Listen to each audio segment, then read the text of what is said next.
it's me, Cameron Phillips, and welcome to WineTimeTV.net. So glad you're tuning in today because we've got a real special show.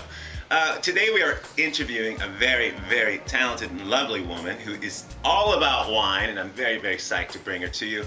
Her name is Tanya. I don't know how to say her last name yet, so let's get her over here. Tanya, I can see you there across the room. Come over here and join us. Ladies and gentlemen, Tanya. Hey. Right on. Welcome to the show. How are you doing? Thanks for having me. Oh, it's an absolute pleasure. I was really blown away that you actually agreed to do the show because, you know, yeah. we're a new show and maybe we haven't proven ourselves in the blogosphere yet, but you just seemed like the perfect guest for us. Now, before I go too far, you've got to tell me, how do we say your last name? It's a good question. You say it Melillo, and you spell it M-E-L-I-L-L-O. Melillo. Yeah. That's, I've been saying it wrong all the time, so I don't even attempt it anymore. It's true, you have. I've been saying Melillo. So it's not a Spanish name, obviously, because that's why I thought Melillo. What's your deal? Where are you from? Well, so yeah, my last name is Italian because my father's half Italian and Scottish, but I think the reason most people want to pronounce my name Melillo is because I am actually half Latin too, so. Oh, wow. Yeah. Italian, Latin. A little Scottish, which is usually the one people can't guess. Okay, I wouldn't guess that either. But it does explain why you love wine, I guess. Sure does. It's beyond in your blood. Now, have you actually been to Italy by any chance? I have, yeah. I've been to Italy a lot. I lived in France for 6 months a few years ago, and then I lived in London for most of last year, so I went to Italy all the time. I love Piemonte the best. Oh, cool. Now, I'm only familiar with, do you know Strasbourg? Mm-hmm. Yeah, because I've been living so long in Germany, that's the closest, border, and it's something where you do regularly because it's not a big deal to cruise over there, get some awesome bottles of wine for cheaper than you can imagine. I know, it breaks my heart. I was buying all of this wine from the Rhone Valley the other day in California, of course, because that's where I live, and it just kind of was breaking my heart how much I was spending. Oh yeah, but it's an expensive passion, I have learned in a relatively short time. True. Now, I want to tell everybody a little bit how we know each other. I mean, of course, we've never met before. This is WineTimeTV.net's very first Skype interview. If you've never used Skype, it's a great free software. You can get it at www.skype.com, and it allows you to do cool stuff like this, like hanging out with beautifully talented women that are miles and miles away. Now, she and I have never met, so why don't you tell them a little bit why we even know each other? Because it's kind of cool. We've story. never met, but I feel like we know each other. Yeah, of course.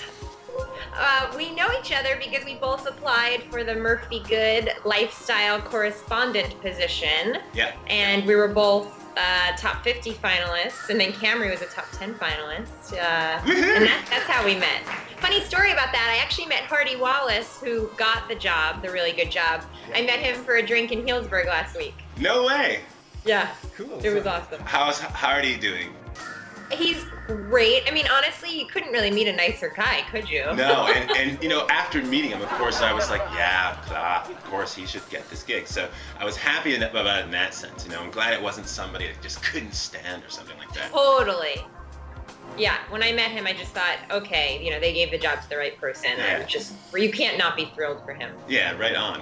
Now, since neither of us got the job, it's pretty obvious what I'm doing. I'm, trying to get WineTimeTV.net to be one of your favorite edutainment portals online.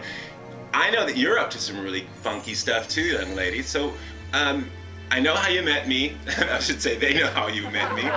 And we didn't do the Murphy-Goode thing, but you are doing some pretty exciting things. So one of your websites to check out is eatdrinkorDie.com. What is that all about? Yeah, so eatdrinkorDie.com isn't my website, but they are featuring a number of my videos. Okay. EatdrinkorDie.com is a property that Funny or Die owns. And you might know Funny or Die because Will Ferrell produces tons of videos for them. He's a partner there. And Tom Colicchio is actually involved with eatdrinkorDie.com. And it's a really, really great food and wine website that kind of combines food and entertainment. Cool. Food and wine and entertainment. And the reason I really like that is because I think that there are far too few food and wine videos that are really fun and funny. And Eat, Drink, or Die is all about that. So I've been doing videos for them, and they've been getting featured on the homepage of them, so I check them out. Yeah, and I sent people there as well, and I really like the content. Now, you're obviously a producer and a host. How did you get into all of that? I mean, were you doing it before the murphy-goode, let's call it challenge? Were you doing all this kind of stuff before then? So it's a little bit of a funny story, and kind of my path weaved around a lot, but I used to be a consultant. I did strategy and marketing for really big companies. Sure. And I did that for a lot of years. I went to business school, and I thought in business school that I was going to transition to my real passion, which is wine and food. And I ended up working at Wente Vineyards for a summer during business school, and that was amazing. But as it turned out, a lot of things, happened, and I ended up going back to the consulting firm after school.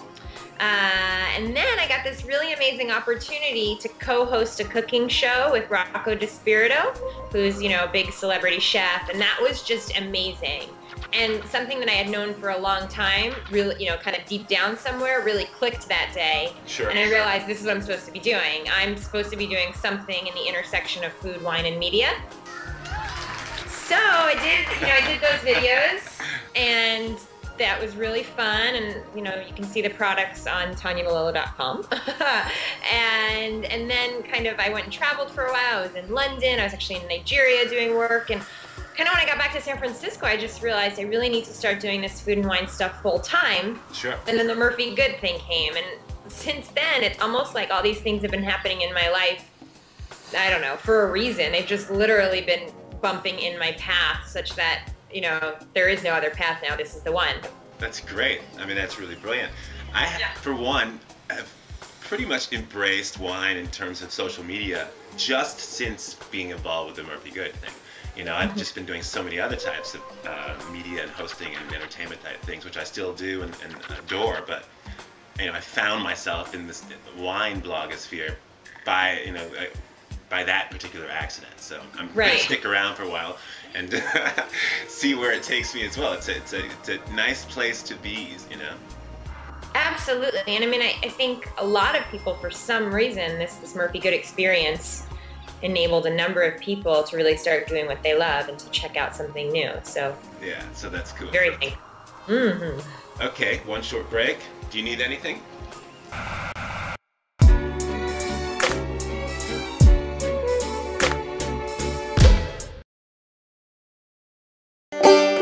This webisode of Wine Time TV is brought to you in part by Old Rebel Woodshop and Orange County Wine Vines. Custom designed and 100% handcrafted by Bob Schwartz in his shop in Virginia. Choose from a variety of exotic or domestic hardwoods. Bob will personalize them for any occasion. They make great wine tasting favors or wedding party gifts.